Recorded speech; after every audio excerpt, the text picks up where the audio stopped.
ஆடி வெள்ளிக்கிழமைகளில் நாம் நம்ம வீட்டு பூஜை அறையில் இருக்கக்கூடிய சுவாமி படங்களுக்கு, இறை சக்திகளுக்கு நாம் ரொம்ப பெரிய உன்னதமான வழிபாடுகளை, ஏன்னா ஆடியிலிருந்து தான் உங்களுக்கு பண்டிகைகளை அழைச்சி கொண்டு வருது.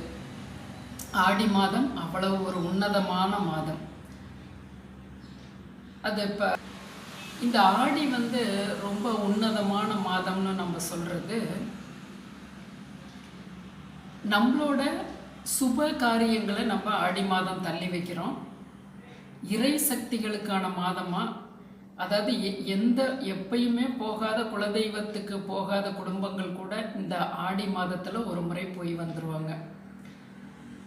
இப்போ போக முடியாது, இந்த வருடம் ஒரு முறை கூட போக முடியாது, முடிஞ்ச போது ஆனால் நாங்கள் போகிறோம் அப்படிங்கிறவங்க கண்டிப்பாக இந்த ஆடி வெள்ளிக்கிழமைகளில் உங்களோட குல தெய்வத்தை நீங்கள் மனசில் நினச்சி ஒவ்வொரு வெள்ளிக்கிழமையும் நீங்கள் தீபம் ஏற்றி வேப்ப இலைகளை உங்களோட என்ட்ரன்ஸ் நிலகாலில், நான் பிக்சரில் காமிக்கிறேன், என்ட்ரன்ஸ் நிலகாலில் நீங்கள் செருகி வச்சு அதில் ஒரு எலுமிச்சம்பழம் கட்டிவிட்டு மா இலைகள் முடிஞ்ச 2 இலை இல்லை அப்படி இப்போ சரமாகவே போட்டு பூஜை அறையில் 2 வேப்பம் கொத்துகளை இல்லை வேப்பம் தளிர்களை 2 இனுக்கு அது போல் நீங்கள் வச்சு தீபம் ஏற்றி வரும் பொழுது உங்களோட குலதெய்வத்தை வணங்கி, ஸ்டீம் பண்ணாத அரிசியில் நீங்கள் வெல்லம் போட்டு எப்படி வேணாலும் செய்துக்கலாம். ஃபஸ்ட்டு சர்க்கரை பொங்கல்லேருந்து, பால் கொழக்கட்டையிலேருந்து, வெல்லம் சர்க்கரை வெல்லம் பச்சரிசி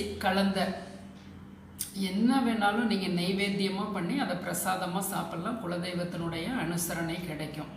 அபிஷேகங்கள் நாங்கள் பண்ணுவோம், நீங்கள் அபிஷேகங்கள் பண்ணலாம்.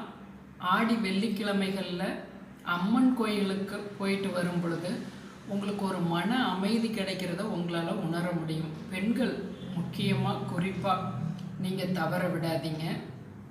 ஆடி மாதம் முழுதுமே இறை சக்தியினுடைய உணர்வுல இருக்கணும். 18 நாட்கள், ஆடி 18 நாட்களாவது அந்த கழிவு நாட்களில் கண்டிப்பாக நீங்கள் நல்ல விஷயங்களுக்கான ஆரம்ப புள்ளிகளை வைக்க வேண்டாம்.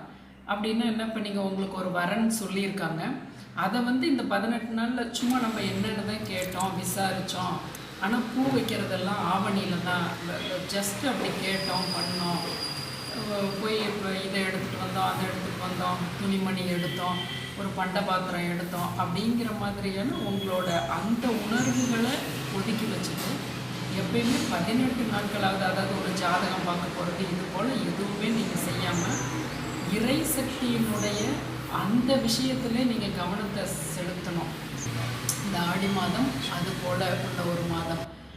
18 அந்த பெருக்கு, 18ஆம் பெருக்குக்கு அப்புறமா நீங்கள் ஓரளவுக்கு செய்து தான் ஆகணுங்கிற வேலைகளை நீங்கள் செய்யலாம். ஆடி மாதம் நம்மளோட வாழ்க்கைக்கான அந்த விஷயங்களை தவிர்த்துட்டு இறை சக்தியினுடைய நாமாவை, அந்த சிந்தனை, எந்தெந்த கோயிலுக்கு நீங்கள் போயிட்டு வரணும்னு விரும்புகிறீங்க, அது மாதிரிலாம் நீங்கள் இந்த ஆடி மாதத்தை பயன்படுத்திக்கலாம்.